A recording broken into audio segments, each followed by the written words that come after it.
রাখাল কিছু বলল না, তার বাঁশিটার যত্ন নিল। আচ্ছা, তুমি বুঝলে কিভাবে? এত রাতে বাঁশি বাজালে আমি নিশ্চয়ই আসবো। ফারদিনার যেন বিচক্ষণ প্রশ্ন। রাখাল কোমল কণ্ঠে হেসে বলল, কোন সুর একজন রাজকুমারীকে আকৃষ্ট করতে পারে তা একজন বাঁশিওয়ালা ঠিকই জানে। ফারদিনা একটু বিরক্ত নিয়ে বলল, দেখো, আমাদের জমিদার বাড়িটি একসময় প্রাসাদ ছিল। কোন সময় ছিল আমি তা বলতে পারবো না। আমি হয়তো তখন দুনিয়াতেই ছিলাম না। আর এখন এটা জমিদার বাড়ি নামে পরিচিত। আমরা জমিদার। আমার বাবা একজন জমিদার, রাজা নন। জমিদারের মেয়েরা রাজকুমারী হয়, আমি রাজকুমারী নই। রাখাল এবার ঢং করে চিন্তিত ভঙ্গিতে বলল, তার মানে আপনি রাজকুমারী নন? আর এখন এই প্রাসাদটি যেহেতু রাজাদের ছিল, এখন আর তারা নেই, সেই সুযোগে আপনারা দখল করে নিয়েছেন। রাখাল থেমে গেল। এটাকে বলে রাজনীতি। তাদের রাজ্য কারা দখল করে নিয়েছে? ফারদিনা কিচ্ছুটি বলল না। সে জানে রাখাল যেটি বলছে তা বাস্তব। রাত বাড়ছে, ঝিঝি পোকার ডাক ভেসে আসছে, চাঁদের আলো এসে পড়ছে গাছের পাতার ফাঁকে ফাঁকে, সাথে মৃদু দমকা বাতাস। ফারদিনা বাড়ির দিকে একবার তাকালো। দূর থেকে দেখা যাচ্ছে পাহারাদারদের ছায়া। আমি চলি। রাখাল বলল, শোনো, তোমার নাম কি? সুফিয়ান। তোমার কথা শুনে শিক্ষিত মনে হয়। পড়ালেখা করেছো? শুদ্ধ ভাষায় কথা বলতে শিক্ষিত হওয়া চেষ্টা করলেই হয়ে যায়। এখন কোথায় যাবে? বাড়ি ফিরতে হবে। আগামীকাল সন্ধ্যায় তুমি এখানে এসো। আমি শিমুল গাছের নিচে অপেক্ষা করব। আর আমার আগে তুমি আসলে বাঁশি বাজিও, তাহলে বুঝবো তুমি এসেছো। সন্ধ্যায় গ্রামের মানুষ আনাগোনা করে, আর সন্ধ্যার পরে এখানকার মেয়েদের বাইরে বের হওয়া নিষেধ। এরপর যদি ফেলে কোনো পুরুষের সাথে, তবে তো শাস্তি পেতে হবে। ফারদিনা ভেবে বলল, তাহলে রাত বাড়লে আসবে, যখন সবাই যে যার ঘরে চলে যায়। কিন্তু আমি আসবো কেন? আমি খাজনার ব্যাপারে আব্বার সাথে কথা বলবো, আদিব ভাইয়ের সাথে কথা বলবো। ওনারা কি সিদ্ধান্ত জানায় সেটা তোমাকে জানাতে হবে না? বলে থামতেই ফারদিনার চোখে পড়ে তাদের বাড়ির পাশের সরু পথের দিকে। কেউ অস্ত্র চেপে বাড়ির দিকে যাচ্ছে, বাড়ির সামনে এসে অস্ত্র রেখে দেয়। ফারদিনা ও সুফিয়ান দৃশ্যটি দেখে সেদিকে এগোলো। আড়াল থেকে সুফিয়ান বলল, আদিব ভাই হয়তো। হয়তো না, সেই, কিন্তু ভাইয়া এত রাতে কোথায় গিয়েছিল আর কিসের জন্য? হয়তো গুরুত্বপূর্ণ কাজ ছিল। বলল সুফিয়ান। আদিব উসখুস হয়ে এদিক ওদিক তাকিয়ে একজন অনুচারীকে কিছু দিল, এরপর বাড়ির ভেতরে প্রবেশ করলো। ফারদিনা বলল, ভাইয়া ভয় পেয়ে আছে কেন? আব্বার জন্য নাকি অন্য কারণ? সুফিয়ান আদিবের দিকে চেয়েই রইল। ফারদিনার পাশে এসে ঘনিষ্ঠ হয়ে দাঁড়ানো, দুজনার মুখমণ্ডল পাশাপাশি। ফারদিনা কোমল দৃষ্টিতে সুফিয়ানকে দেখল। চাঁদের আলোয় সুফিয়ানের চোখ দুটো যেন ছলছল করছে, মায়াবীয় দেখাচ্ছে বটে। সুফিয়ান আদিবের ধ্যান ছেড়ে বলল, আমার যেতে হবে, আজ চলে। ফারদিনা বলল, আগামীকাল কিন্তু আমি তোমার অপেক্ষায় থাকবো। আমার সুযোগ হলে আসবো। বলেই সুফিয়ান চলে যায়। চাঁদের আলো ধরে পথ চলতে শুরু করলো সে। যেতে যেতে কুয়াশায় হারিয়ে গেল সে। ফারদিনা চেয়ে রইল যতক্ষণ না হারিয়ে গেল তার ছায়া। রাতের নরম আধারে ফারদিনা ঘরে ফিরল। চাঁদের আলো জানালা বেয়ে ঘরে ঢুকছে, পর্দার ফাঁক দিয়ে বাতাস ঢেউ খেলছে, চারিদিকে মশালের আলো ছড়িয়ে আছে, সোনালি আলোয় আবৃত চারিদিক। ফারদিনার টেবিলের উপর যেন কিছু ঝিলমিল করছে, এক টুকরো কাপড়ে মোড়ানো কাগজ। ফারদিনা কৌতূহল ভরে সেটা খুলে দেখল। কিছু অক্ষর অচেনা অথচ ভয়াবহভাবে স্পষ্ট। যার উপর ভরসা রাখছ সেই তোমার সবচেয়ে বড় বিপদ। মুহূর্তে তার বুকের ভেতর এক ঠান্ডা শীতলতা নেমে এলো। কে লিখলো এই কথা? বাড়ির কেউ নাকি অন্য কেউ, যে অন্ধকারের ভিতর থেকেও তার নিঃশব্দ ভয়গুলো চিনে ফেলেছে? ফারদিনা চিরকুটটা রেখে দিল খাটের নিচে। বাইরে কুকুরের ঘেউ ঘেউ ভেসে এলো, যেন অজানা কাউকে তাড়াচ্ছে। জানালার পাশে ছায়া নড়ে উঠল একবার। ফারদিনা চমকে উঠে জানালা বন্ধ করে দিল। তখন অদৃশ্যভাবে যেন একটা কণ্ঠস্বর ভেসে উঠল, যাকে তুমি নির্ভরতা ভাবো সেই হয়তো তোমার পতনের শুরু। একদম। ফারদিনা কম্পিত কণ্ঠে ফিসফিস করে বলল, চিরকুটের ভয়ের জন্য এরকম হচ্ছে, কিন্তু এটা দিল কে? ফারদিনা শুতে যাবে, বিছানা ঠিক করলো। ঠিক তখনই তার ঘরের বাইরে থেকে মনে হলো কেউ দৌড়ে গেল। ফারদিনা হাত থেকে বালিশটা রেখে দিল। এরপর সতর্কে তার ঘরের দরজাটা হাট করে খুলল। কিছু অনুচারী হন্তদন্ত হয়ে ছুটে তৃতীয় তলার দিকে যাচ্ছে। ফারদিনার খটকা লাগলো। কৌশলে সেও অনুসরণ করলো। বাড়ির তৃতীয় তলায় সচরাচর কেউ যায় না, অর্থাৎ যেতে দেওয়া হয় না কাউকে। সবসময় অনুচারীগণ তাহারা দেয়, রশিদ তালুকদারের কড়া নির্দেশ। বাড়ির কেউ কেঁদে মরে গেলেও যেন তৃতীয় তলায় কখনো না যেতে পারে। কিন্তু আজ ফারদিনা যেতে দেখলো কোনো পাহারাদার নেই। পুরনো প্রাসাদ ঘিরে বর্তমান জমিদার বাড়িটি দাঁড়িয়ে আছে।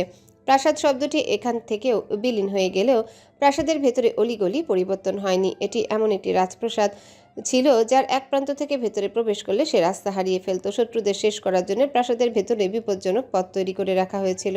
শত্রুরা পথ হারিয়ে যখন ছোটাছুটি করবে তখন গরম তেলের মধ্যে পড়ে যেত। এটা একটা ফাঁদ ছিল। কিছু পথ অন্ধকার, এতটাই অন্ধকার যে এখানে শত্রুরা পৌঁছালে নিজেদের মধ্যে নিজেরাই খুনাখুনি শুরু করে দিবে। এর কারণ শত্রুদল মনে করবে প্রাসাদের কোনো রক্ষিতা বোধহয় তাদের আক্রমণ করেছে। ফারদিনা মুখে একটা চাদর পেঁচিয়ে তৃতীয় তলা সরু পথে এগোচ্ছে। চারিদিকে পাথরের দেওয়াল, তবে এই পথ অন্ধকার নয়, মশাল জ্বলছে দেয়ালে দেয়ালে। ফারদিনার ভয়ও করছে। পাথরের আঁকাবাঁকা পথ পেরিয়ে একটা গোপন ঘরের দিকে নজর পড়ল। ওখানে সমস্ত অনুচারীগণ ঘেরাও করে রেখেছে কিছু একটা। ফারদিনা কৌশলে ঘরটির পাশে গেল। ঘরটিতে আরিফ, রায়ান ও সায়েম উপস্থিত। একজন অচেনা লোককে অনুচারীরা পাকড়াও করে ধরে রেখেছে। লোকটির চোখে মুখে আতঙ্কের ছাপ, তার মুখে কালো মুখোশ পরা, পাশে একটা পাথরের ঢাকনার মতো। রায়ান তখন অনুচারীদের আদেশ দিল। ওর মুখোশ খুলে ফেল, এরপর কূপের ঢাকনা সরিয়ে ফেল। রায়ানের কণ্ঠে যেন গর্জন। অনুচারীগণ তাই করল। প্রথমে লোকটির মুখ থেকে কাপড় সরিয়ে ফেলল, এরপর কূপের ঢাকনা সরিয়ে ফেলল। কূপের মধ্যে কুমিরের মাথা দেখা গেল। ওরা যেন মানুষের দেহ চাইছে, প্রচণ্ড খিদে। ফারদিনা ভয়ে চুপসে গেল এরকম দৃশ্য দেখে। আরিফ বলল, চাপাতি দে, আজ ও হবে কুমিরের খাবার। বলেই দাঁত বের করে হেসে উঠল। সায়েম তখন আরও খুশির সঙ্গে বলল, আদিব ভাই তাহলে নিশ্চিত দয়া দেখাতেন। এরপর আবারও হেসে উঠল। ওরা যেন খুব আনন্দ পাচ্ছে। ফারদিনা চোখে দেখা এটাই যেন সবচেয়ে ভয়াবহ দৃশ্য, যা আগে কখনো দেখেনি সে। কিন্তু অসহায় লোকটির প্রাণ ওরা কেন কেড়ে নিতে চাইছে? কি অন্যায় তার? ফারদিনার খুব ইচ্ছে করছে অসহায় লোকটিকে বাঁচাতে, কিন্তু তা অসম্ভব। সায়েম বলল, ভাই আগে ওর হাত কেটে কুমিরকে দাও, তারপর পা, এরপর মুন্ডু দিলেই হবে। বলে আবারও হাসল। রাতের ভয়াবহ রূপ যেন তাদের। দিনে তারা রশিদের সামনে এমনভাবে থাকে যেন ভাজা মাছটা উল্টে খেতে জানে না। নাকি রশিদও জানেন এসব? ফারদিনার ভেতরে প্রশ্ন জন্মালো। রায়ান তখন হাতে একটা চা পাতে নিয়ে এগিয়ে আসলো লোকটার দিকে। অনুচারীকে বলল, ওর দুহাত দুদিকে টেনে ধর।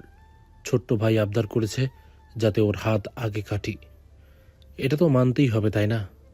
কথাটা শুনে সায়েম মনের সুখে হেসে উঠল। ফারদিনা শুধু চেয়ে চেয়ে দেখলো। অচেনা লোকটি ভয়ে কাতরাচ্ছে।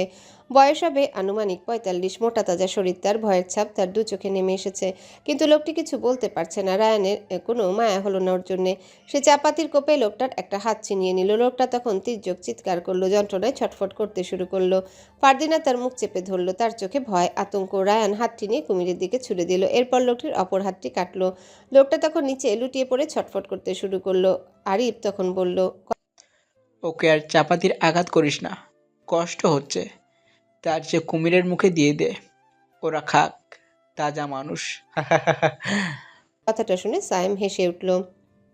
আরিফের কথায় রেশ টেনে সায়েম বলল, ভাই ওকে কুমিরের কূপে ফেলে দাও, তাজা মানুষ পেয়ে ওর ভীষণ আনন্দ হবে। দাও দাও। বলেই সশব্দে হেসে উঠল সায়েম। রায়ান তখন হাত থেকে চাপাতিটা ফেলে দিল। এরপর কাতরানো লোকটিকে তুলে কূপের মধ্যে ফেলে দিল। সবাই আনন্দে মেতে উঠল, কিন্তু এই আনন্দ কিসের তা ফারদিনার কাছে অজানা। তার বুকের ভেতরটা কেঁপে উঠল। স্বপ্ন না সত্যি বুঝতে পারছে না। সবকিছু অবিশ্বাস্য মনে হচ্ছে তার কাছে। ফারদিনার চোখগুলো মার্বেল পাথরের মতো হয়ে গেল। অবশ হয়ে গেল পা। তখনই পেছন থেকে একটা কণ্ঠ ভেসে আসে, কি করছিস তুই এখানে? হঠাৎ কারো কণ্ঠের স্বরে ফারদিনা চমকে উঠল। পেছনে ঘুরে দেখলো আদিব। ফারদিনা আদিবের সম্মুখীন হয়ে ফিসফিসিয়ে বলল, ভাই তোমার সাথে কথা আছে আমার। বলেই ফারদিনা আদিবের হাত ধরে নিয়ে গেল তার ঘরে। ফারদিনা ঘরে ঢুকে দরজাটা লাগিয়ে দিল, নিজেকে কোনোভাবে সামলে দিল। আদিব বরাবরই শান্ত চুপচাপ। সে একটা চেয়ারে বসে এরপর একটা সিগারেট বের করলো, সেটি ধরিয়ে ধোয়া ছেড়ে বলল, কিছু হয়েছে আর তুই এভাবে হাঁপাচ্ছিস কেন?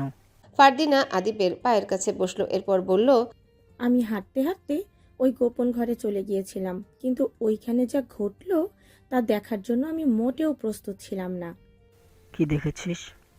নীরব প্রশ্ন আদিবের। ওই গোপন ঘরে একটা লোককে নৃশংসভাবে হত্যা করেছে আমার 3 ভাই মিলে। ওই ঘরের কুপোটাতে কুমির ছিল। কুমিরের খাদ্য কি মানুষ হতে পারে ভাই? ফারদিনার প্রচুর কষ্ট হলো। আদিব দৃষ্টি সরিয়ে কয়েক সেকেন্ড নিশ্চুপ রইল, এরপর ক্ষীণ চোখে জবাব দিল, যা দেখেছিস ভুলে যা, তোর আর আমার কিছুই করার নেই। আমিও জানি না ওরা কুমিরের খাদ্য হিসেবে মানুষ কেন বেছে নিয়েছে।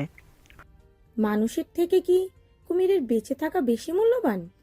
আদিব দীর্ঘশ্বাস ফেলল। নিজের জীবন রক্ষা করার জন্য কখনো অন্যকে স্বার্থপরের মতো বিপদের মুখে ঠেলে দিতে হয়, কখনো জীবন কেড়ে নিতে হয়। এর মানে? ফারদিনা উঠে দাঁড়ালো, আদিবও উঠে দাঁড়ালো, পায়চারি করতে করতে জবাব দিল। তুই তো জানিস আমরা যেখানে অবস্থান করেছি এটা একটা প্রাসাদ ছিল, যে প্রাসাদের নাম দেওয়া হয়েছিল সাইলেন্ট ম্যানর। নামটি দিয়েছিল ব্রিটিশ একজন যোদ্ধা, আলগেমি ফ্রন্ট আর্টিস্ট। ওনারা এই অঞ্চলটি যখন দখল করতে আসে তখন এই প্রাসাদটি চোখে পড়েছিল সর্বপ্রথম। আশ্চর্যের বিষয় ছিল এই প্রাসাদটি যিনি তৈরি করেছেন তিনি ছিলেন রাজা সিরাজউদ্দিন দৌলার পূর্ব তৃতীয় তুমুর বংশধর। উনি এমনভাবে এটি তৈরি করেছিলেন যাতে বাইরে থেকে শত্রু বাহিনী দেখে বুঝতে পারে ভেতরে কেউ নেই। প্রাসাদ ফাঁকা, শুনশান, নিস্তব্ধ এবং ওদের যেন রহস্যময় মনে হয়। আর ওরা ভিতরে এলে আক্রমণ করত। আর ওরা যখন প্রাসাদের ভিতরে প্রবেশ করতে চাইতো তখন ওদের একটি চামড়ার সেতু পাড়ি দিতে হতো এবং ওরা যখন সেতুটা পা রাখত তখন অপর প্রান্ত থেকে সেতুর দড়িটি কেটে দেওয়া হতো আর ওরা সেতুর নিচে অবস্থিত পরীক্ষার মধ্যে পড়ে যেত। পরীক্ষার ভিতরে থাকা তো কুমির ওদের খেয়ে ফেলতো, ব্যাস শত্রু শেষ।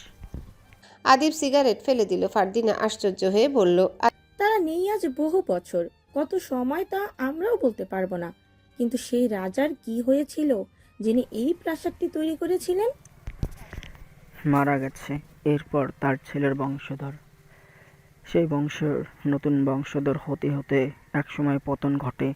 এরপর জমিদার বংশ দখল করে এই প্রাসাদ বদলে হয়ে যায় জমিদার বাড়ি। কিন্তু সেই পূর্বের ঘটনার সাথে আজকের ঘটনার সংযোগ কোথায়? আদিব ফারদিনার কাছে এলো, তাকে খাটের উপর বসিয়ে নিজেও সামনে বসলো। এরপর বলল, সংযোগ আছে। সাইলেন্ট ম্যানারের মানুষগুলো দুনিয়া থেকে চলে গেলেও প্রাসাদের কাঠামো কিন্তু আগের মতোই আছে। শুধু পরীক্ষার বিষয়টি বদলে গেছে। সেই কত আগের কুমির কি এখন বেঁচে থাকে? অবশ্যই না। সেই ফাঁদ অর্থাৎ কুমিরের পরীক্ষা এখন মাত্র একটা, আমার ভাষায় পুকুর। ফারদিনা এবার একটু বিরক্তি প্রকাশ করে বলল, তাহলে ওই গোপন ঘরে কুমিরের কূপ কিভাবে আসলো? এই তো এবার সঠিক প্রশ্ন করেছিস। শোন, পূর্বের রাজাদের ফাঁদের কথা আমাদের আব্বা এবং আমাদের 3 ভাই যখন জানে তখন কুমিরের জন্য একটা কূপ তৈরি করে। আমাদের বাড়িটির ভিতর একটি ফাঁদ আছে, কুমিরের ফাঁদ। শত্রুপক্ষ যদি কখনো আমাদের আক্রমণ করতে চায় তখন ওরাও ঠিক রাজার শত্রুদের মতোই মরবে। কিন্তু ওদের যে মানুষ খেতে দেয়া হয়, এটাও কি আব্বা জানেন? না, আব্বা এই বিষয়ে কিছুই জানে না। ফারদিনা কিছুক্ষণ চুপ থেকে বলল, আচ্ছা, সেই ফাঁদে যদি কখনো আমি পড়ে যাই? কোনো সুযোগ নেই, কেননা সেই ফাঁদ তৈরি করা হয়েছে ব্যতিক্রম গোপনের পথের জন্য। ভাই, মানুষ কেন, পশুদেরও তো কুমিরের খাদ্য হিসাবে দেয়া যায়। দীর্ঘশ্বাস এলো আদিবের। বলেছিলাম কিন্তু কুসংস্কার ওদের সব করতে বাধ্য করেছে। একজন জ্যোতিষী ওদের বলেছে কুমিরকে যদি মানুষের মাংস খাওয়ায় তবে শত্রুপক্ষ ধীরে ধীরে শেষ হয়ে যাবে। আদিব থেমে আবারও বলল, আমি এসব কুসংস্কারে বিশ্বাস করি না, তবে আমার বাধা দেওয়ারও অধিকার নেই। আব্বাকে আমি জানাবো, এই অন্যায় আমি হতে দিতে পারি না। না বোন, বাধা দিল আদিব। আমরা দুর্বল, আমরা হেরে যাব, ওদের সাথে আমরা লড়তে পারবো না। অনুরোধ, তুই যা দেখছিস ভুলে যা। আবার সব জানতে পারলে ভেঙে পড়বে। তুই কি এসব চাস? না। মাথা আওড়ালো ফারদিনা, তার চোখ বেয়ে জল পড়ল। আদিব ফারদিনার চোখে জল মুছে দিল, তাকে বুকে আঁকড়ে ধরে বলল, আমি আর কিছু চাই না, শুধু এতটুকুই চাই তোকে একটা সুপাত্রর হাতে তুলে দিয়ে দূরে পাঠিয়ে দিব। এই পাপের রাজ্য তোকে রাখবো না। ফারদিনা অশ্রুসিক্ত নয়নে বলল, আমি তোমাকে এই নিষ্ঠুর মানুষগুলোর কাছে ফেলে রেখে কখনোই যাব না ভাই। আমি তোমাকে ভালোবাসি। কখনো ভালোবাসার জন্য দূরে যেতে হয়, জানিস তো। ফারদিনা আর কি বলল না, শুধু দৃষ্টি নিচু করে রাখলো। ঠিকই সেই মুহূর্তটাই তার মনে পড়ল আদিব কিছুক্ষণ আগে কোথাও গিয়েছিল। খুব উদ্বিগ্ন ছিল সে, যা শরীরের ভঙ্গিতে প্রকাশ হচ্ছিল। কিন্তু কেন? ফারদিনা যেন কোনো প্রশ্ন চেপে রাখতে পারে না, সে এখনই প্রশ্ন করলো, আচ্ছা ভাইয়া, তুমি কি কিছুক্ষণ আগে কোথাও গিয়েছিলে? না মানে, আমি দেখেছি তুমি খুব তাড়াহুড়ো করে বাড়ির ভিতরে ঢুকেছিলে আর এক অনুচারীকে কিছু দিয়েছো। আদিব কিছুটা বিব্রতকর অবস্থায় পড়ল যেন। এরপর বসা ছেড়ে উঠে বেশ নরম কণ্ঠে জবাব দিল। একজন অসহায়কে সাহায্য করতে গিয়েছিলাম। তুই তো জানিস আব্বা এসব পছন্দ করে না, তাই লুকিয়ে যাই। আর অনুচারী দেখে ফেলে ওকে কিছু স্বর্ণ মুদ্রা দেই। ফারদিনা আনন্দিত হলো। আমি জানি ভাই, এই কঠিন নিয়মের বাইরে গিয়ে তুমিই পারবে অন্যায় প্রতিবাদ করতে। আদিব কাঁধের উপর থেকে ফারদিনার দিকে তাকালো, এরপর তার ঘর ছেড়ে বেরিয়ে গেল। ফারদিনার মনে পড়ে রাখালের কথা। সে বলেছিল আদিবের কথা। তাদের দুজনের মধ্যে কিসের সম্পর্ক তা জানার আগ্রহ প্রকাশ করলো। সেসব ভাবতে আদিবের ঘরের দিকে রওনা হয় ফারদিনা। তার ঘরের সামনে পৌঁছে দেখে দরজা হাট করে খোলা। ফারদিনা অনুমতি না নিয়ে ঘরে প্রবেশ করে। আদিব ঘরে নেই। ফারদিনা একটু বিস্মিত হলো। ঘরের ভেতরে আরেকটি ঘর, সেখানে ফারদিনা গেল। গিয়ে দেখলো আদিব হাতে মোমবাতি নিয়ে একটা পেন্টিংয়ের সামনে দাঁড়িয়ে আছে। ফারদিনা দৃঢ় চোখে দেখলো পেন্টিংয়ের দিকে। কৃষ্ণপুর গ্রামের অন্যতম জমিদারের মেয়ে নূরজাহানের পেন্টিং। বলা হয় কৃষ্ণপুর গ্রামে তার মতো সুন্দরী নারী আর নেই। কিন্তু আদিব তাকে দেখছে কেন? প্রশ্ন জাগে ফারদিনার মনে। সে ডাকলো আদিবকে। ভাই, আদিব বিস্ময়ে ঘুরে তাকালো। সে ফারদিনার উপস্থিতির জন্য প্রস্তুত ছিল না। দ্রুত ঘরটি থেকে বেরিয়ে গেল। হাতের মোমবাতিটা টেবিলের উপর রাখলো। এরপর ইজি চেয়ারে বসে আদিব। ফারদিনা তার পাশে গিয়ে দাঁড়ায়। তুই হঠাৎ এখানে কেন? আদিব জিজ্ঞাসা করলো। এরপর একটা সিগারেট ধরালো। ভাই, নূরজাহানের ছবি তোমার কাছে কিভাবে আসলো? ওকে তাকে তুমি কেন দেখেছিলে? আদিব কণ্ঠ খাদে নামিয়ে বলল। তোর কাছ থেকে তো কিছুই লুকাই না, আজও লুকাবো না। নূরজাহান সে যেন আধার রাতের জোনাকির মতন। কৃষ্ণপুর গ্রামের অন্যতম সুন্দরী নারী। গ্রামের সব পুরুষই তার জন্য পাগল ছিল।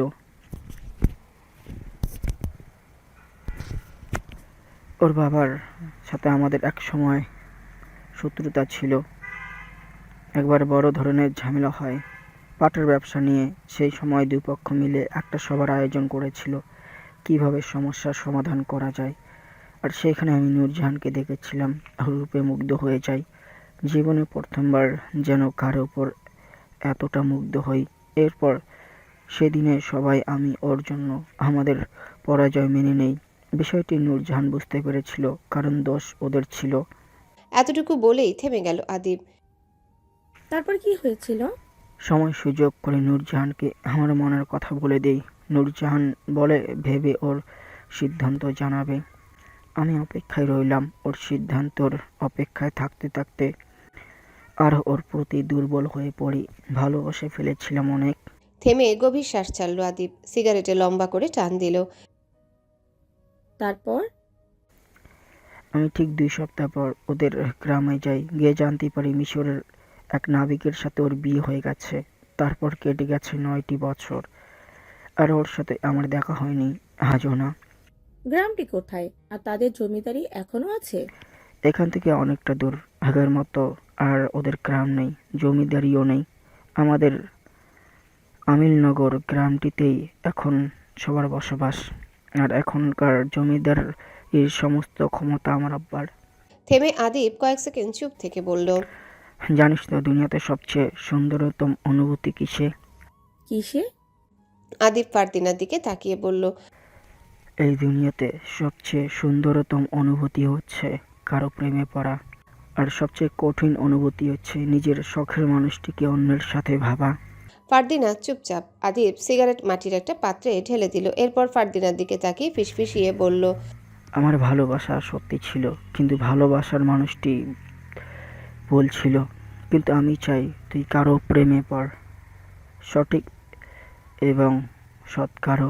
তোর সুখটা আমি দেখতে চাই। দিন ফুরিয়ে সকালে সূর্যটা যেন সবই উকি দিল। আকাশে তখন হালকা রোদ উঠছে। গাছের পাতায় শিশিরের ফোঁটা ঝুলছে যেন রূপোর দানা। জমিদার বাড়ির সামনের পুকুর ঘাটে ঢেউগুলো ধীরে ধীরে কুলে এসে লাগছে। বাড়ির ভেতর বড় উঠোনে মাটির ঘ্রাণ ভাসছে। দাসীরা ঝাঁটা হাতে উঠোন পরিষ্কার করছে। ঝাঁটার শব্দে হালকা ধুলো উড়ে এসে আলোয় মিশে যাচ্ছে। রান্নাঘর থেকে ভেসে আসছে চাল ধোয়ার ছলাৎ ছলাৎ শব্দ, সঙ্গে ভাজার গন্ধ। মনে হয় ঘি আর পেঁয়াজের গন্ধ একসাথে মিশে গেছে। রশিদ তালুকদার বারান্দায় বসে আছেন, এক হাতে চা, অন্য হাতে সিগারেট। দূরের দাসেরা মাথা নিচু করে সালাম জানাচ্ছে। দোতলা থেকে তার বড় ছেলে রায়ান এলো। সাদা পায়জামা, পাঞ্জাবি পরা, চোখে শান্ত ভাব। সে রশিদকে পায়ে সালাম করলো, তারপর পুকুরের দিকে হাঁটলো, যেন সকালের নিস্তব্ধতা ভাঙতে চাইলো। পাশের কোন ঘর থেকে মৃদু হারমোনিয়ামে সুর ভেসে আসছে। ফারদিনা গাইছে আগের সময়ের প্রাচীন ব্রজ বুল্লি গান। ছোটবেলা থেকেই ফারদিনার গানের প্রতি ছিল বেশ টান। সকাল সকাল ঘুম থেকে উঠে গিয়েছিল সে। গতকাল রাতে দৃশ্য সে ভুলতে চাইছে, ভাবছে গানের সুরে যদি সব ভুলে যাওয়া যায় তবে মন্দ নয়।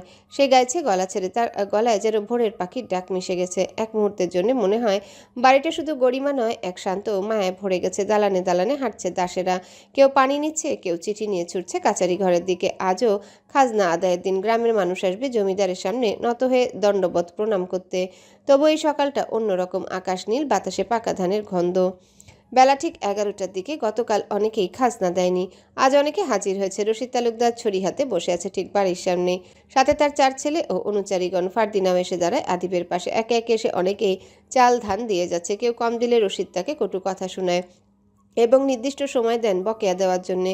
একে একে সবার দেওয়ার শেষে হাজির হয় সুফিয়ান। ফারদিনা চোখে পড়ে তার দিকে। সাধারণ পোশাক তার পরনে, সাদা রঙের পাঞ্জাবি এবং পাজামা, তার উপর মেরুন রঙের শাল পেঁচানো, মাথায় পাগড়ি। কালো রঙের পাগড়ির সাথে খোঁচা খোঁচা দাড়ি যেন তার সৌন্দর্য আরও বাড়িয়ে তুলেছে। তার চওড়া পেশিবহুল ভারী সুদর্শন পুরুষের সাথে যেন রাখাল শব্দটি কোনোভাবেই যায় না। ভাবে ফারদিনা। তার হাতে ছিল চাল। চালের বস্তাটা রশিদ তালুকদারের সামনে রাখলো এবং সেই সাথে ভারী কণ্ঠস্বর নিয়ে বলল, মেপে দেখুন ঠিক আছে কিনা। পাশ থেকে আদিব বলল, ঠিক আছে, আর মাপতে হবে না, ভেতরে চল। সুফিয়ান বলল। আজ না, কাজ আসে, যেতে হবে অন্য একদিন। বলে একবার ফারদিনার দিকে দেখলো, এরপর তার পথে চলতে শুরু করলো। ফারদিনা তখন সবার নজর এড়িয়ে সুফিয়ানের পেছন পেছন গেল। কিছু দূর গিয়ে সুফিয়ান বুঝতে পারলো তার পেছনে কেউ। সে ঘুরে তাকালো। ফারদিনা স্থির হয়ে দাঁড়িয়ে পড়ল, দৃষ্টি এলোমেলো হয়ে গেল, উসখুস করতে শুরু করলো। সুফিয়ান বলল, আপনি আমার পিছু নিয়েছেন কেন? আমি আসলে তোমার সাথে কথা বলার জন্য এসেছি। কি কথা? ফারদিনা থতমত খেয়ে বলল, আদিব ভাইয়ের সাথে কথা বলেছিলাম, সে বলেছে তোমার অভিযোগ নিয়ে সে আব্বার সাথে কথা বলবে। এটা জানানোর জন্য এখানে এসেছেন? হ্যাঁ, কেন, অসুবিধা হয়েছে তোমার? সুফিয়ান পাঞ্জাবির হাতা ভাঁজ করতে করতে বলল, পাড়ার কেউ দেখে ফেললে সমস্যা, মান সম্মানের একটা বিষয় আসে। এত ভয় তোমার? সুফিয়ান ভয়ের কথা শুনে ফারদিনার দিকে চোখ তুলে তাকায়। তার চোখের ভাষায় যেন অপ্রকাশিত বাক্য রয়েছে, যা সে নীরবতায় যেন বোঝাতে চাইছে। পুরুষের আবার ভয়? আমি কাউকে ভয় টয় পাই না, কিন্তু বিনা দোষে দোষী হতে পারবো না। ফারদিনা কিছু বলতে চাইছে কিন্তু পারছে না। সুফিয়ান তার অভিব্যক্তি বুঝতে পারল। এরপর একবার আশেপাশে তাকালো, কেউ নেই। ফারদিনার দিকে এগিয়ে বলল, কিছু বলার আছে? প্রশ্ন করলে? ফারদিনা চোখ তুলে জিজ্ঞাসা করলো। জানতে চাইলাম। ফারদিনা কিছু বলছে না। তার নীরবতা দেখে সুফিয়ান বলল, আমি চলি, কাজ আছে। আপনি সাবধানে বাড়ি ফিরে যান। তুমি কোথায় যাচ্ছ? আমি চৌরঙ্গি হাট বাজারের দিকে যাব, কাজ আছে। ফিরবে কখন? সময় হলেই। তুমি সোজা সাপটা জবাব দিতে পারো না? সুফিয়ান ফারদিনার রাগ দেখে হেসে উঠল। সে যেন বহুদিন হয়ে গেছে হাসে না। আজ মন খুলে হাসলো। ফারদিনা শুধু অপলকে চেয়ে রইল। একজন পুরুষের হাসি এত সুন্দর হতে পারে সে জানতো না। এই হাসিতে যে কোনো মেয়েই যেন আকৃষ্ট হয়ে যাবে মনে মনে স্বীকার করলো সে। সুফিয়ান থেমে বলল, আমার ফিরতে ফিরতে সন্ধ্যা হয়ে যেতে পারে, এখন চলি। বলেই চৌরঙ্গি হাটের পথে হাঁটা শুরু করলো। কিছু দূর যেতেই একটা গরুর গাড়ি সামনে পড়লো। সে গরুর গাড়িতে করে চলে যায়। ফারদিনা মুগ্ধ হাসি নিয়ে বাড়ির দিকে রওনা হয়। এতক্ষণ তার এবং সুফিয়ানের কথোপকথন খেয়াল করছিল তার ফুপু জেবুন্নেসা। সে প্রচণ্ড রেগে গেল। তার ক্ষোভ প্রকাশ করলো না এই মুহূর্তে। ঝিলমিল একজন বিশ্বস্ত দাসী ফারদিনার, সবসময় হাসি খুশি থাকতে পছন্দ করে। চুলগুলো সবসময় ফিতে দিয়ে বেঁধে রাখে, লাল ফিতে। লাল রং ঝিলমিলের খুব পছন্দ। ফারদিনা তার নাম দিয়েছে মুচমুচি। আর টুংটাং এর নামের পেছনে কারণ আছে। ঝিলমিল সারাদিনই কিছু না কিছু খেতে থাকে, তাই তার একটা নাম দিয়েছে মুচমুচি, টুংটাং। যখনই ও কোনো কাজ করে তখন ওর কাজে শব্দ হবে, হয় কিছু ফেলে দিবে ফ্লোরে, নয়তো ভেঙে ফেলবে। এই জন্যেই তার আরেক নাম দিয়েছে টুংটাং। ফারদিনা যখনই ঝিলমিলকে ডাকে তখনই বলে, এই মুচমুচি শোন। ঝিলমিলও তার ডাকে সাড়া দেয়। ঝিলমিল এসেছে তার ঘরে। চুলের বেনুনিটা এদিক সেদিকে নাচাচ্ছে। ফারদিনা ঝিলমিলকে ফিসফিসিয়ে বলল, এক জায়গায় যাব, তোর আমার সাথে যেতে হবে। কই যাইবা এত রাইতে? বড় ভাইরা দেইখা ফলাইলে মহা বিপদ। তুই থাকতে কিভাবে জানবে? তোর মাথায় যে বুদ্ধি। হইছে, এখন কও কই যাইবা? সুফিয়ান আছে না, যে বাঁশি বাজায়? যাকে সবাই রাখাল ছেলে বলে চিনে, ওর বাড়িতে যাব। ঝিলমিল মুখের হাবভাব পরিবর্তন করে হেয়ালিপূর্ণভাবে বলল, ওই সুফিয়ান, ওরে কিন্তু আমার খুবই ভালো লাগে। কি সুন্দর ও, ওরে যদি নিজের কইরা পাইতাম। চুপ কর টুংটাং, এখন চল। কিন্তু কারণটা কি? পরে বলবো। ফারদিনা ও ঝিলমিল রাতের আধারে সুফিয়ানের বাড়ি উপস্থিত হয়। মাটির উপর উঁচু একটা পাটের তলা, দেয়াল বাঁশ আর মাটির মিশ্রণ, ছাদ খড় আর বাঁশের তৈরি। ভিতরে একমাত্র ঘর যেখানে সুফিয়ান থাকে। ছোট জানালা দিয়ে ধুলো আলো ঢুকে এবং ঘরের এক পাশে কাঠের এক ছোট আলমারি, পাশে চৌকি, বারান্দা নেই, সরাসরি মাটির পথের সঙ্গে ঘর জুড়ে। ঘরটিতে শুধু স্লিপিং ম্যাট আর কয়েকটি জিনিসপত্র, সবই যেন সাদামেটা গ্রামীণ জীবন অনুযায়ী। ঘরের সামনে খুঁটির সাথে জ্বলছে মশাল। তারা ঘরের ভিতর প্রবেশ করে। ঘরের চারিপাশে লণ্ঠন জ্বলছে, টেবিলের উপর মোমবাতি। তার আলো ধরে সুফিয়ান বসে বসে কিছু লিখছে। টেবিলের একপাশে কিছু বই। সুফিয়ান ফারদিনার উপস্থিতি টের পেয়ে কাঁধের উপর থেকে ঘুরে তাকালো। ফারদিনাও ঝিলমিল চাচই করলো। ঝিলমিল চলে যায় ঘর থেকে। সুফিয়ান দাঁড়িয়ে বলল, আপনি এই রাতে এখানে? তোমাকে দেখতে আসলাম। অসুবিধে হলো? না, কিন্তু এসেছেন কেন? তোমাকে দেখতে বলেছি তো। সত্য বলা মনের জন্য ভালো। বলেই সুফিয়ান চেয়ারে ফারদিনাকে বসতে বলে। সে বসে। টেবিলের উপর বই দেখে সে জিজ্ঞাসা করলো, এগুলো কিসের বই? গল্প, প্রেমের গল্প। কিছুক্ষণ আগে একটা বই শেষ করলাম। প্রেমের নায়িকা ছিল জ্যোৎস্না, যার রূপে নাকি রাতের অন্ধকার পরিষ্কারভাবে দেখা যেত। তোমার জীবনে জ্যোৎস্নার মতো কেউ আছে? পরে একদিন বলবো। ফারদিনা আবার ঘুরে ছোট্ট টেবিলটার দিকে দেখলো। কিছু সাদা পৃষ্ঠায় ধাতব নিব দিয়ে কিছু লেখা। পৃষ্ঠাটা ফারদিনা হাতে নিতে সুফিয়ান টান দিয়ে নিজের কাছে নিয়ে নেয়। কি লেখা? গল্প। তুমি গল্প লিখতে পারো? চেষ্টা করি। কাল্পনিক?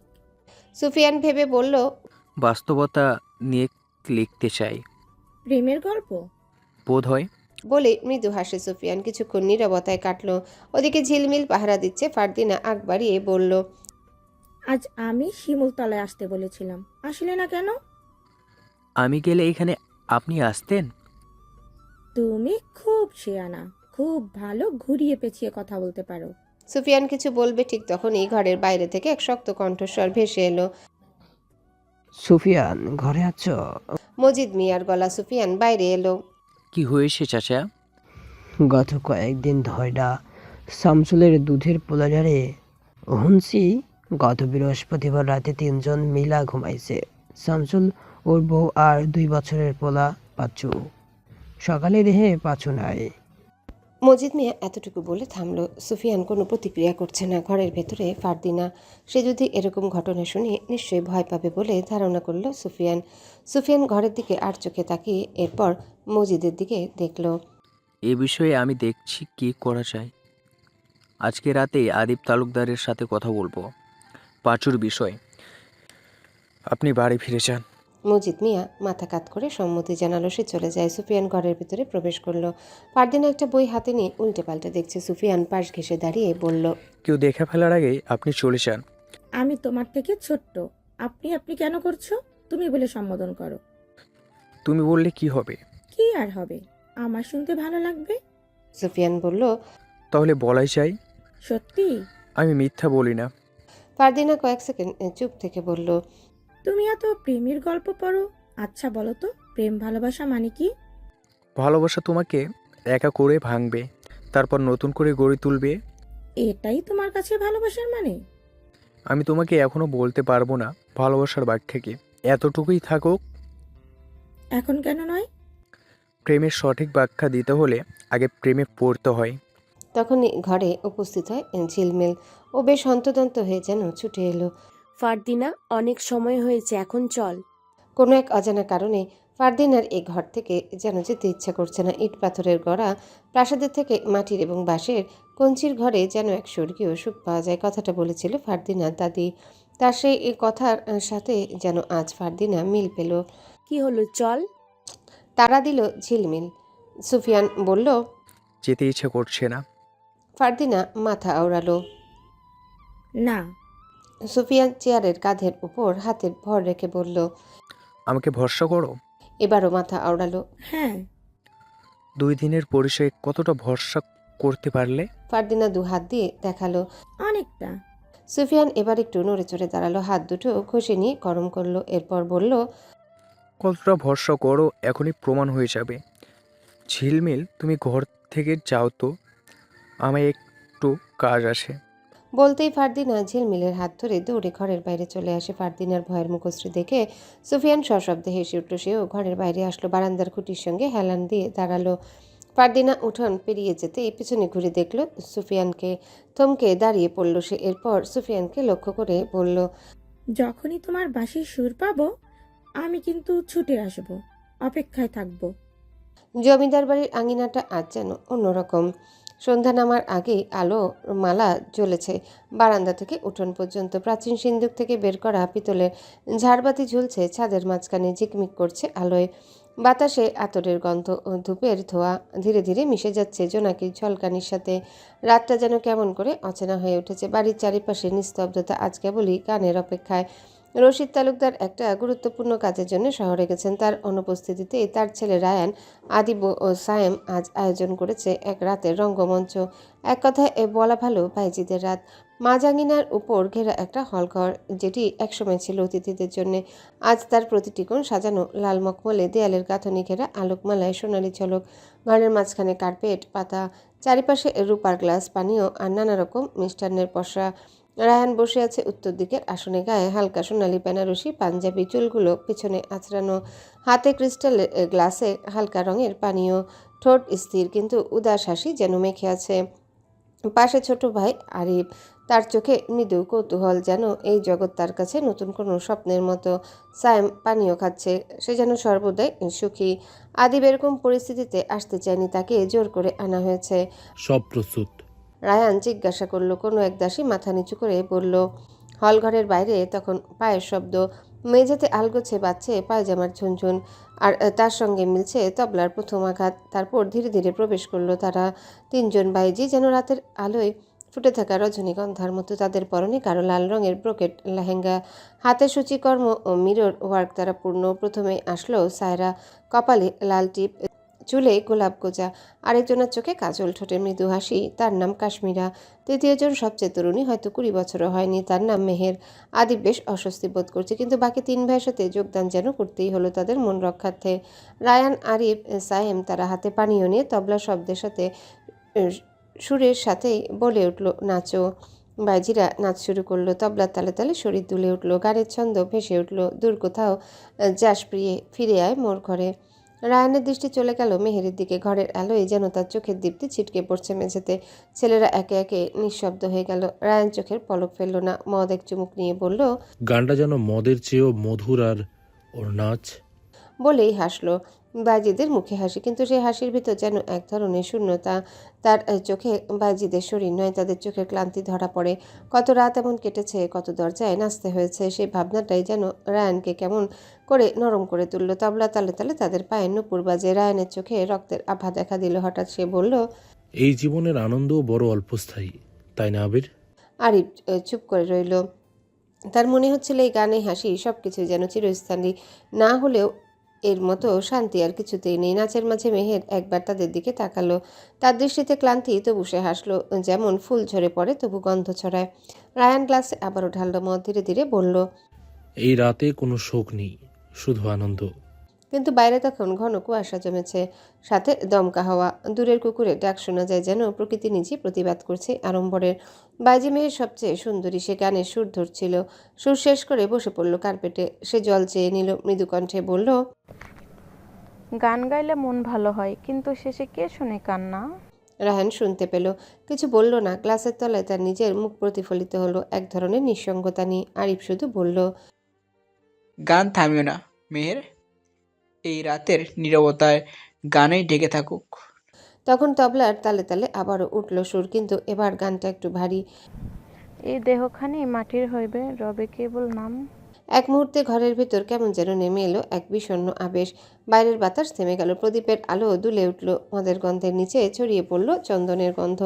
আর তার মধ্যে কেউ যেন নিঃশব্দে কেঁদে ফেলল। মেহের গানের শেষ লাইনটায় কণ্ঠ থামিয়ে চেয়ে রইল রায়ানের দিকে, দুটো চোখে অদ্ভুত এক বার্তা, হয়তো মুক্তির, নয়তো অজানা বেদনার। রায়ান তখনও হাসছে, কিন্তু সেই হাসিতে সুখ নেই। তার চোখে একরাশ ক্লান্তি। রাত বাড়তে থাকে, একে একে মদের গ্লাস খালি হয়। বাইজিদের সুর নরম হয়ে আসে, শেষে শুধু তবলার ক্ষীণ আওয়াজ পাওয়া গেল। অন্যদিকে সুফিয়ান জমিদার বাড়িতে হাজির হয় আদিবের খোঁজে। বাড়ির চৌহদ্দি পেরিয়ে ভেতরে প্রবেশ করলো, দ্রুত পায়ে হেঁটে ঘরের ভেতর ঢুকে গেল। কাউকে দেখা গেল না। তখন ঝিলমিল উপস্থিত হয়। কাউরে খুঁজতেছো নাকি? ঝিলমিল এর চোখে মুখে যেন উতলা ভাব। আদিব ভাই কোথায়? উপরে হল ঘরে বাইজিদের নাচ দেখতাছে আর মজা লইতাছে, যা ওদের লগে যোগ দাও। সুফিয়ান নীরব হয়ে গেল। বাইজিরা নাচ করছে, সেখানে সে উপস্থিত হতে চায় না, কিন্তু পাঁচুর বিষয়ে কথা বলারও দরকার। ঝিলমিল কাঁধ দিয়ে সুফিয়ানকে ধাক্কা দিয়ে বলল। কি হলো, এত কি ভাবতেছো? যাও ওপরে। সুফিয়ান বিড়বিড় করে বলল, গায়ে ঢলে পড়া মহিলা। বলে উপরে হলঘরের দিকে হাঁটলো। হলঘরের দিকে যতই যাচ্ছে ঘুঙুরের শব্দ তত কাছে আসছে। হলঘরে প্রবেশ করে। চারিদিকে বেশ সুন্দর সাজানো গোছানো, বেশ সুগন্ধি ভেসে আসছে। বাইজিদের দিকে একবার চোখ তুলে তাকে দৃষ্টি সরিয়ে আদিবকে খুঁজলো।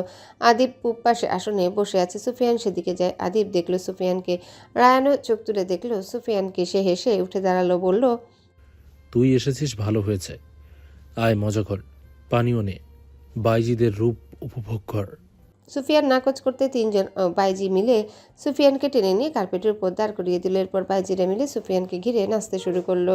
অন্যদিকে রায়ান, সায়েম এবং আরিফ বেশ আনন্দ উপভোগ করছে। মেহের তখন ছন্দের তালে ঘুরে গিয়ে 2 গ্লাস মদ আনলো, সুফিয়ানের দিকে এগিয়ে দিল। সুফিয়ান তাদের মাঝখান থেকে সরে যেতে চাইল, কিন্তু পারল না।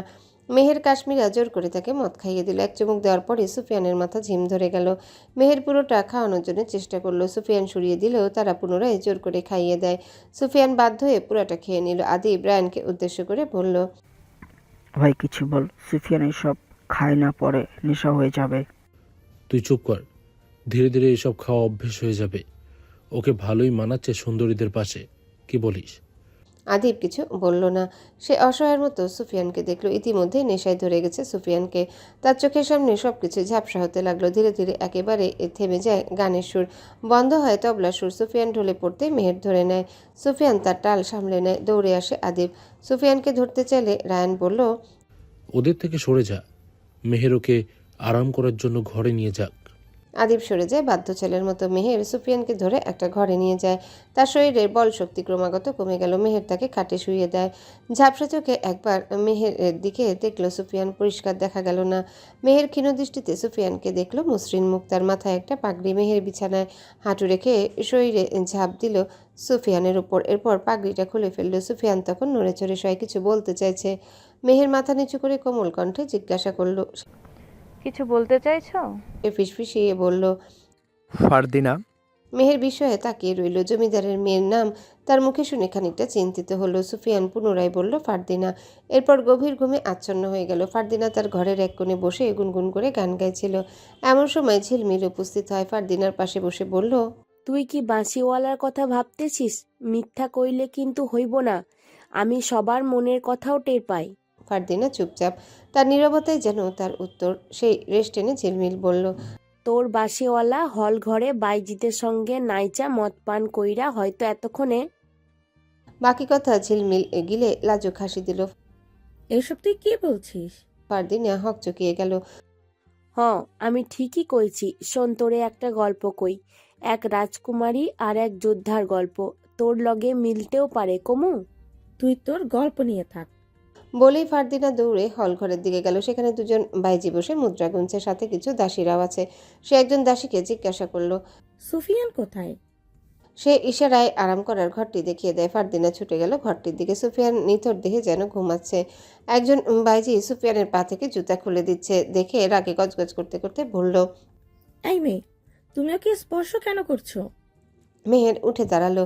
ধীর পায়ে ফারদিনার সম্মুখীন হলো। তুমি নিশ্চয়ই ফারদিনা? হ্যাঁ, কিন্তু আমার নাম জানলে কিভাবে?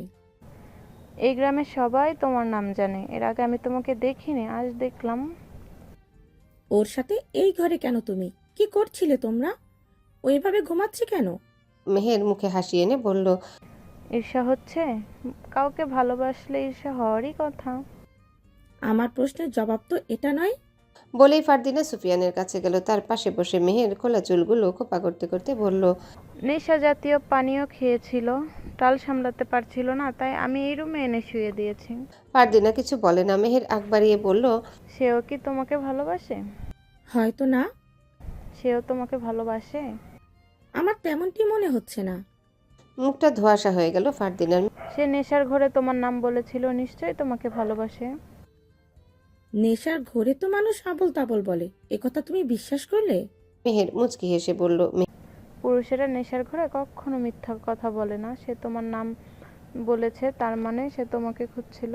মেহের থেমে গেল, পুনরায় বলল, তোমাকে একটা গল্প বলি, তবে এটা গল্প হলেও সত্য ছিল। প্রাচীন এক রাজকুমারী ছিল, তার প্রেম ছিল এক যোদ্ধার সাথে। এতটুকু বলতে একজন অনুচারী এসে হাজির হয়। গম্ভীর গলায় মেহেরকে লক্ষ্য করে বলল, আপনাদের এখন এখান থেকে যেতে হবে, দিনের আলো ফুটলে বিপদ। মেহের চলে যায় ফারদিনা থেকে বিদায় নিয়ে। ফারদিনা জানালার পর্দা ফাঁক করে বাইজিদের যাওয়ার পানে দেখলো। তার ভেতরটা উদাসীন হয়ে গেল। বাইজি এবং ঝিলমিল দুজনাই কেন তাকে গল্প শোনাতে চাইলো? দুজনার গল্পের শুরু এক কেন ছিল? নিস্তব্ধ রাতে ফারদিনা আর কিছু ভাবতে চাইল না। সুফিয়ান পড়ে পড়ে ঘুমাচ্ছে। মদের নেশা না থাকলে এতটা তীব্র ঘুম তার কখনোই হতো না। সুফিয়ান ফারদিনার এতটা কাছে, অথচ দুজনাই যেন চুপচাপ। সুফিয়ান না চাইতেও ঘুমে, আর ফারদিনাও চেয়ে তার সাথে গল্পগুজব করতে পারছে না। সে ঘরের মধ্যে বড্ড বিরক্তি নিয়ে পায়চারি করছে। রাত ঠিক শেষ পর্বের কাছাকাছি ঝিলমিল উপস্থিত হলো, হাতে আঙ্গুর ফল। ঘরের চারদিকে মোমবাতি আর মশাল। সুফিয়ানের মুখটি এখন সোনালী রঙের মতো জ্বলজ্বল করছে। ঝিলমিল তার দিকে এগিয়ে গেল। ফারদিনাকে উদ্দেশ্য করে রংঢং করে বলল, এই রাতের সুযোগ হাতছাড়া কেন করতেছ? তারে জাগাও, এরপর চাঁদনি রাতে ঘুরতে যাও। কি বলছিস? নেশার ঘরে আছে, ডাকলেই জাগবো নাকি? আমি জাগামু। কিভাবে? হাকিমরা নেশা কাটানোর জন্য কি করে জানোস না? দই ছাঁচ অথবা তেঁতুলের তৈরি করা জড়িবুটি, এতে নেশা কাটে। যা, জলদি নিয়ে আয়। কিন্তু প্রতিটি কাজেরই পারিশ্রমিক আছে। আমিও এই কাজটা পারিশ্রমিক নিয়েই করতে চাই। উফ, কি চাস তুই? আহারে সোনার একখান আংটি দিতে হইব, দিবি? দিব, যা এখন। ঝিলমিল চলে গেল জড়িবুটি আনতে। 15 মিনিট পর হাজির হয়। রাত তখন ঠিক 4টা। ঝিলমিল জড়িবুটি ফারদিনার হাতে তুলে দিয়ে চেয়ারে হাঁটু ভাঁজ করে বসে মনের আনন্দে আঙ্গুর ফল খাচ্ছে। জড়িবুটির জল সুফিয়ানের চোখে মুখে চামচের সাহায্যে দেওয়া হলো। যতই ঘুমে থাকুক না কেন, হাকিমের মতে মদের নেশা কাটানোর জন্য জড়িবুটি যখন এক চুমুক পেটে যায়, তার নেশা তখন কাটতে শুরু করে। সুফিয়ান নড়চড় শুরু করলো। ফারদিনার মুখে হাসি আসলো। জড়িবুটি পুনরায় মুখে দিল। সময় চলে যাচ্ছে। সুফিয়ানের সেভাবে ঘুম কাটছে না। ঝিলমিল বলল, চিন্তা করিস না, তার ঘুম কাইটা যাইব। একটু ডাক, গায়ে হাত দে, উঠে যাইব। সত্যিই তাই। সুফিয়ান চোখ মেলে চাইলো। আশেপাশে সবকিছু যেন তার কাছে অচেনা মনে হলো। কোনো শত্রুতা হয়তো আক্রমণ করেছে। এরকম ঘরে তো তার থাকার কথা নয়। মনে হচ্ছে দীর্ঘদিন পর তার হুঁশ ফিরেছে। তুমি এখানে? সুফিয়ান ঘুম ঘুম চোখে প্রশ্ন ছুড়ল। আমি এখানে না, তুমি এখানে। কিভাবে এলাম? এই ঘরে এসেছো মদের ঘরে। তার আগের কথা আমি বলতে পারবো না। সুফিয়ানের মনে পড়ল পাঁচুর কথা। ও নিখোঁজ। ওর জন্যই আদিবের সাথে আলাপ করার জন্য এখানে সে এসেছে। এরপর বাইজিদের চক্করে পড়েছিল। সময় এখন 4:30। সুফিয়ানকে হাত মুখে জল দেওয়ার জন্যে ঝিলমিল একটা হাঁড়িতে জল নিয়ে আসলো। সুফিয়ান মুখে জলের ঝাপটা দিল। এখন বেশ সতেজ লাগছে তার। মদ্যপান সে আগে কখনো করেনি। হঠাৎ মদ্যপানের জন্য সে বেঘরে ঘুমিয়ে পড়েছিল। আমি বাড়ি যাব, আগামীকাল আসবো। একটা কাজেই এসেছিলাম। এত রাতে কেন যাবে? বিপদ হতে পারে। ফারদিনা বলল, হোক, ঘুম যখন ভেঙে গিয়েছে আর এই দেওয়ালের মাঝে ঘুম হবে না। আমার পর্যাপ্ত ঘুম দরকার। তার চেয়ে চলো আমরা বাইরে গিয়ে ঘুরে আসি। যাবে? এত রাতে? ভয় পাচ্ছ? বলেই ফারদিনা হেসে উঠল। বললাম তো, আমি ভয় পাই না। তোমাকে নিয়ে ভয়? কেন? কলঙ্ক লাগবে, পাপ হবে। সুফিয়ান কোনোভাবেই যেন যেতে রাজি হইল না। ঝিলমিল তখন মায়ার দিকে এগিয়ে গেল। গা ঘেঁষে দাঁড়িয়ে বলল, যাগে, বাদ দে। তোর মামা তো ভাই শুনেছি আগামীকাল চলে আসবে। তার সাথে রাইতে ঘোরার ইচ্ছেটা পূর্ণ করবি। চলো। সুফিয়ান রাজি হলো। জমিদার বাড়ির পেছনের পথ ধরে দুজনে বাইরে বের হয়। চারিদিক থেকে ঝিঝি পোকার ডাক ভেসে আসছে। যে পথে এগোচ্ছে সে পথে ধানের সারি বাতাসে দুলে। ওরাও যেন চাঁদনি রাত উপভোগ করছে। ধানের মাঠের চারিপাশে বড় বড় গাছের সারি। নির্জন এরকম একটা রাত ফারদিনের আগে উপভোগ করেনি, আজ করছে। ভীষণ আনন্দ হচ্ছে তার। চোখ তুলে একবার সুফিয়ানের দিকে তাকালো। তোমার ভালো লাগছে না? লাগছে। তোমার জন্য একটা জিনিস এনেছি, দিব? দাও। ফারদিনা সিগারেট বের করে দিল। সুফিয়ান হাত বাড়িয়ে নিল। ধরবো কিভাবে? লুসিফার ম্যাচ এনেছি, আমি ধরিয়ে দেই। দাও। আমি দেখব তোমার সিগারেটের ধোঁয়া কোন দিকে উড়ে যায়। এতে কি হবে? তোমার সিগারেটের ধোঁয়া যদি আমার দিকে আসে, তবে ধরে নেব তুমি কাউকে ভালোবাসো। এটা অযৌক্তিক। আর ধোঁয়াও তোমার দিকে যাবে না। সুফিয়ান ধোঁয়া ছাড়লো আর ধোঁয়া ফারদিনার দিকে উড়ে গেল। সে হেসে ফেলল। তার হাসি দেখলো সুফিয়ান, নিজেও মৃদু হাসলো। আমি বলেছিলাম না আমি বুঝে ফেলবো। সুফিয়ান হাসলো, কিচ্ছুটি বলল না। ফারদিনাও চুপচাপ। আবহাওয়া ঠান্ডা হয়ে গেল, কুয়াশা পড়ছে। ঠান্ডার গতি এই শক্তি যেন বেড়ে গেল। ধানের মাঠ পেরিয়ে একটা বড় গাছ দেখলো, যার শিকড়গুলো চারিদিকে গোল হয়ে ছড়িয়ে আছে। তারা দুজন সেখানে বসলো। সুফিয়ান প্রথম ফারদিনার ডান দিকে বসে ঘুরে আবারও বাম দিকে বসলো। এ পাশে কেন আসলে? ওপাশ থেকে সিগারেটের ধোঁয়া তোমার নাকে আসতো, অসুবিধা হতো? আমার তো বেশ ভালোই লাগছে। গল্প শোনাবে? শুনবো। কেমন গল্প? বাস্তব গল্প। এক ছিল রাজকুমারী, ভারী সুন্দর ছিল তার রূপ, সবাই মুগ্ধ হতো। সে চঞ্চল এবং রাগী ছিল, খুব সহজে রাগ দেখাতো না। 7 ভাইয়ের এক বোন ছিল। তার মা ছিল না, ছিল দুধ মা। মা আগেই মারা যায়। রাজকুমারীর ছিল 7 ভাই ও তার বাবার ভীষণ আদরের। সুফিয়ান থামলো। সিগারেট শেষ পর্যায়ে। তারপর কি হলো? রাজকুমারীর এক সাধারণ প্রজার প্রেমে পড়ে। প্রজা ছিল সুদর্শন পুরুষ, যার রাগ, তেজ, আত্মসম্মানবোধ ভারী কঠোর ছিল। তারপর কি হলো? রাজকুমারী তার ভালোবাসার কথা প্রকাশ করলে প্রজা রাজি হয়। এভাবে কিছুদিন সবকিছু ভালোভাবে চললেও হঠাৎ একদিন রাজকুমারী অসুস্থ হয়ে পড়ে। সুফিয়ান থেমে গেল। সে চোখের কর্নার থেকে আবছা কারো ছায়া দেখতে পেল। গল্পটা অসমাপ্ত থাকলো। রাত এখন শেষের দিকে। সুফিয়ান ফারদিনাকে চুপ থাকার ইঙ্গিত দিয়ে নিজের পিছনে নিয়ে গাছটার পিছন দিকে খুঁজতে শুরু করলো আবছা ছায়াগুলোকে। ওরা ছায়া না, 4-4টে মানুষ। সুফিয়ানকে দেখে একজন দৌড়ে পালালো, আরেকজন দৌড়ের জন্য প্রস্তুত হলো। বাকি দুজনকে সুফিয়ান ধরলো। ওরা দুজন কাঁপা কাঁপা গলায় মাফ চাইছে। আমাদের কিছু করবেন না, আর এরকম কিছু করব না। ওরা কি বলতে চাইছে সুফিয়ান বুঝতে পারলো না, প্রশ্ন করলো। কি করবি না? এখানে লুকিয়ে ছিলিস কেন? আমাদের চুপচাপ দেখেছিলি কেন? ওরা দুজন দুজনের দিকে দেখলো। কণ্ঠ ভারী, দেহ ভারী, চুলগুলো বড় বড়, মনে হচ্ছে অনেকদিন কাটে না। কণ্ঠে ধরা গেল বয়স আনুমানিক 40। জবাব দে। আমরা চোর, গরু চোর। আজ রাতে একটাও গরু চুরি করতে পারি নাই, তাই তালুকদার বাড়ির দিকে যাচ্ছিলাম, এমন সময় আপনাদের দেখি। ফারদিনা হেসে বলল, তোমরা সত্যি চোর? তাহলে আমি তোমাদের গরু চুরি করতে সাহায্য করব। এগুলো কি বলছো? তুমি সাহায্য করবে মানে? সুফিয়ান জিজ্ঞাসা করলো। কারণ আমাদের খামার থেকে কিভাবে গরু চুরি করা যাবে সেটা আমি ভালো জানবো, তাই না? চোর দুটো নিজেদের মধ্যে ফিসফিসিয়ে বলল। জমিদারের মেয়ে কি আধা পাগল? অপরজন বলল। মনে হয় পুরোটাই পাগল। সুফিয়ান ফারদিনার কথা উপেক্ষা করে চোর দুটোকে বলল, চুরি করা অন্যায় জানিস তো? বল, এখন পর্যন্ত কত গরু চুরি করেছিস? আমি কিন্তু তোদের চিনে ফেলেছি।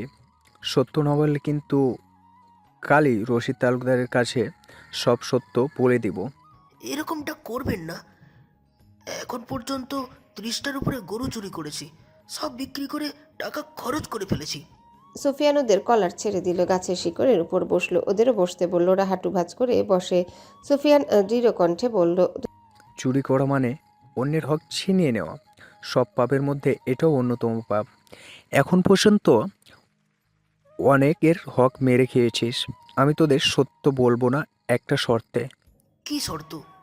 তোরা আর চুরি করবি না, হালাল পথে চলবি, ধর্মকর্ম পালন কর। না হয়?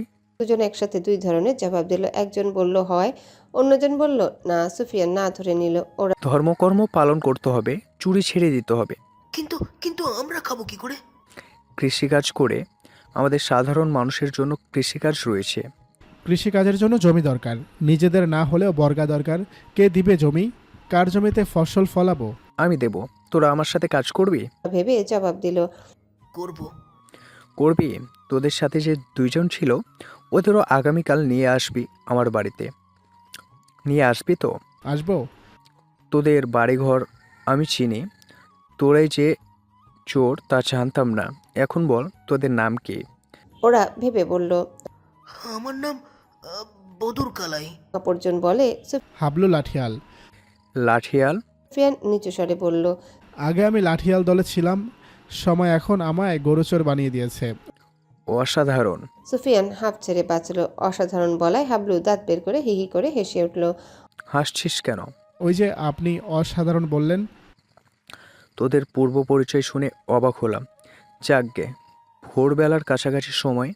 আজ চলে যা। আগামীকাল তোরা 4 জন আমার বাড়িতে আসবি, মনে থাকবে? থাকবে। ওরা চলে যায়। ফারদিন এতক্ষণ চুপচাপ দাঁড়িয়েছিল। এতক্ষণ পরে সবে মুখ খোলার সময় হলো যেন তার। কিছু বলার আগে সুফিয়ান বলল। তুমি ওদের চুরি করার জন্য উস্কানি দিচ্ছিলে কেন? ওরা যদি আজ গরু চুরি করত, আগামীকাল সেসব নিয়ে ভাইয়েরা ব্যস্ত থাকতো। কিছুদিন হয় চুরি নিয়ে অভিযোগ আসছে, তারা এসব নিয়ে ব্যস্ত থাকতো, আর আমি এদিকে তোমার সাথে সময় কাটাতে পারতাম। ভালো হতো না? মোটেও না। বলে সে হাঁটা শুরু করলো তালুকদার বাড়ির দিকে। কেন? ভাগ্যিস ওরা আজকে আমার কাছে ধরা পড়েছে। যদি তোমার ভাইদের কাছে পড়তো তাহলে আস্ত রাখতো না। তাহলে তুমি ওদের ছেড়ে দিলে কেন? প্রতিটা মানুষেরই ভালো হওয়ার একটা সুযোগ দিতে হয়, ওদেরও দিয়ে দেখি। ওরা কখনোই আসবে না তোমার কাছে, আর চুরি করাও বন্ধ করবে না। তুমি কি ওদের সত্যিই চেনো? না। তাহলে মিথ্যা বললে কেন? ওদের চিনে ফেলেছি বলছি দেখে ওরা ভয় পেয়েছে। আগামীকাল নিশ্চিত আসবে। আমি নিশ্চিত আসবে না। আসলে কি তোমার খেতে কাজ দিবে? দেব। ওরা তোমাকে ঠকাবে। দেখা যাক। বলতে বলতে তালুকদার বাড়ির পেছনে চলে আসে তারা দুজন। সুফিয়ান ফারদিনার দিকে চেয়ে বলল। সারা রাত ঘুমাইনি, এখন গিয়ে বিশ্রাম নাও। তুমি চলে যাবে? যেতে তো হবেই। আবার কবে দেখা হবে আমাদের? এমনভাবে বলছো আমি যেন বিদেশ থাকি। আমি আসবো আদিব ভাইয়ের সাথে কথা বলতে। সুফিয়ান চলে যেতেই ফারদিনা দাঁড় করিয়ে দেয়। শোনো। কিছু বলবে? অন্যদিন। বলেই ফারদিনা প্রাচীরের ছোট্ট দরজা থেকে ভেতরে প্রবেশ করতে সুফিয়ান শোনো বলে দাঁড় করিয়ে দিল। ফারদিনা ঠোঁটে ফাঁকে হাসি এনে বলল। কিছু বলবে? জড়িবুটি দিয়ে মদের নেশা কাটানোর জন্য ধন্যবাদ। আজ রোববার চৌরঙ্গি হাট বাজার বসেছে। রশিদ তালুকদার শহর থেকে ফিরেছেন। বাড়ির বিশ্বস্ত কাজের লোক কুদ্দুস। রশিদের কাছে নামটা বেশ বড় মনে হয়, তাই সে ছোট্ট করে কালু ডাকে। দেখতে শুনতেও কালো, উচ্চতা 4 ফিট 10 ইঞ্চির মতো। ওকে কিছু টাকা এবং বাজারের ফর্দ ধরিয়ে দিয়েছে। তাজা মাছ, মাংস, সবজি সবকিছু আনতে বলেছে। কালু, তোর বাজারে এর আগের বার ভুল ছিল ওজনে। 500 গ্রাম আলু কম ছিল, কিন্তু টাকাও পাইনি। টাকা তুই মেরে দিয়েছিস। আধা পয়সা টাকা মেরেছিস কিনা? মেরেছে।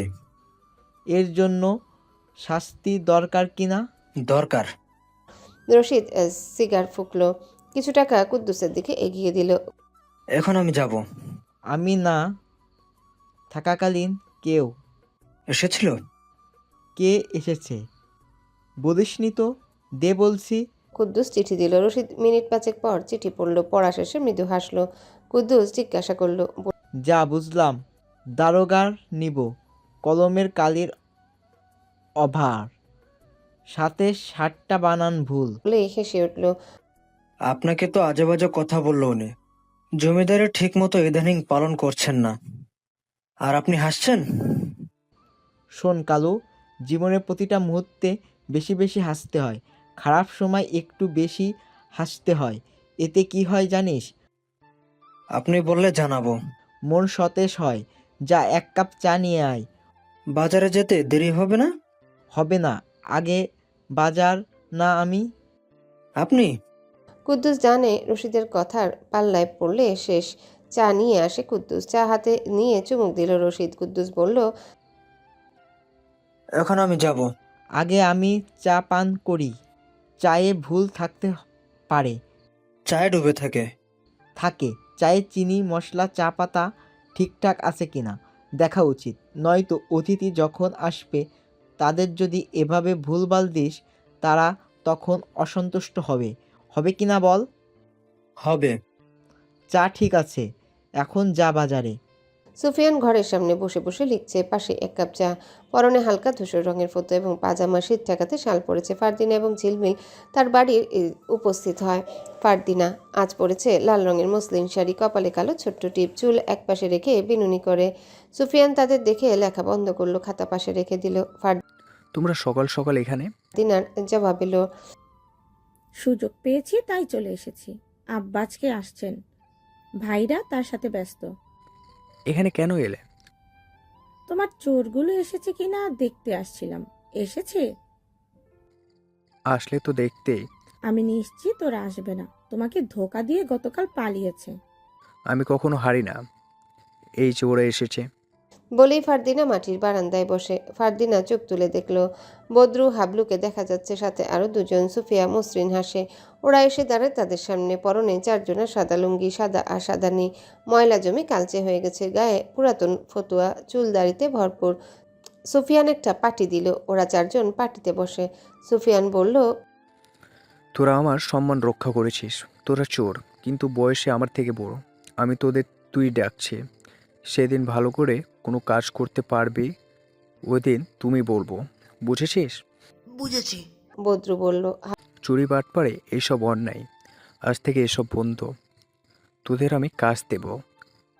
ফসল চাষের করবি তো? করব। হাবলু বলল। এবার বল, তোরা চারজন মিলে কিভাবে গরু চুরি করতে? বদরু নিজের দলের দিকে চেয়ে নিল, এরপর বলল, লাল মিয়া আপনার পিছনে বসা। ওর কাজ ছিল রাতে সবার বাড়ির আনাচে কানাচে চোখ রাখা।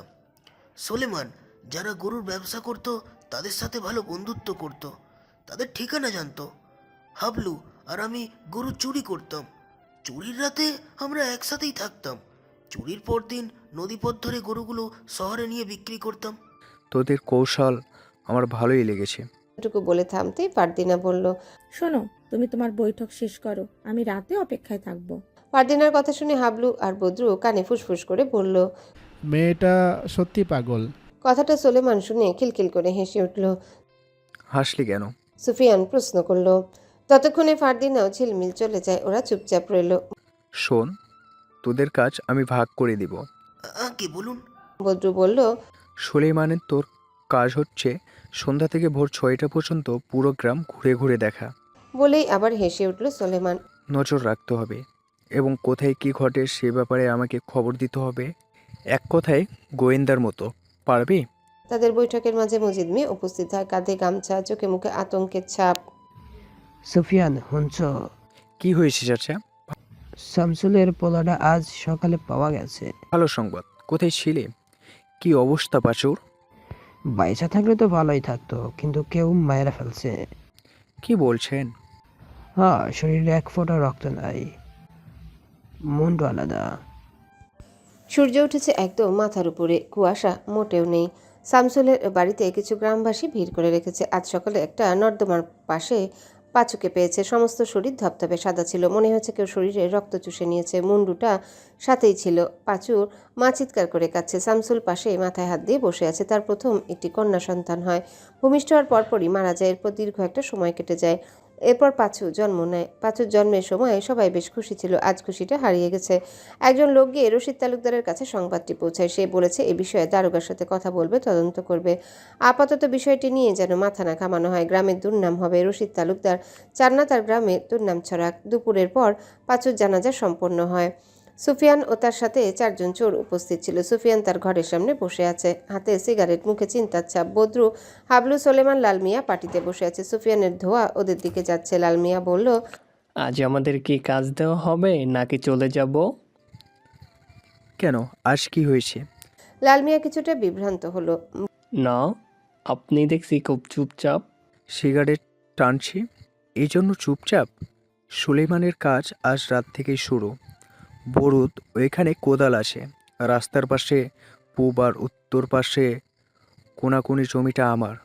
জমিদারের ছেলে আদিবের থেকে বর্গা নিয়েছে। তুই ওখানে চলে যা, খালি অংশটি মাটিগুলো চাষের জন্য উপযোগী কর। বদরুল হাতে কোদাল নিয়ে চলে যায়। সুফিয়ানের সিগারেট শেষ, আরেকটা ধরালো। বাকি রইল হাবলু এবং লাল মিয়া। ওরা ওদের দায়িত্ব পাওয়ার জন্য অপেক্ষাকৃত। দুজন উস্কুস উস্কুস করছে। সুফিয়ানকে নীরব দেখে হাবলু বলল, আমাদের কি কাজ দিবেন? লাল মিয়া, প্রতি রাতে তুই ঘন্টা দুয়েকের জন্য নমদার দিকে উকিঝুঁকি মারবি, পারবি তো? পারবো। আর দিনে আমার ক্ষেতে চাষ করবি। হাবলু তোদের চাষাবাদে জলের ব্যবস্থা করে দিবে, আমিও তোদের সাহায্য করব, বুঝেছিস? বুঝেছি। এখন যা কাজে লেগে পড়। সন্ধ্যার সময়টাতে ঘরের সামনে অলুই জ্বালিয়েছে, তার চারিপাশে ঘিরে সবাই বসে আছে। রশিদ বসে বসে পান চিবাচ্ছে আর একটু পরপর পিকদানিতে পিক ফেলছে। ঠোঁটলাল অলুয়ের সোনালি আলোয় তার পরনে ঝকমক কালো পোশাক আর ঝলমলিয়ে উঠছে। অলুয়ের অন্য পাশে আদিব, আরিফ এবং সায়েম ও রায়ান। জেবুন্নেসা সবার জন্য চায়ের ব্যবস্থা করে নিজ হাতে চা বানিয়েছে আজ। অলুয়ের তাপে সেও বসে গম্ভীর গলায় রশিদকে লক্ষ্য করে বলল,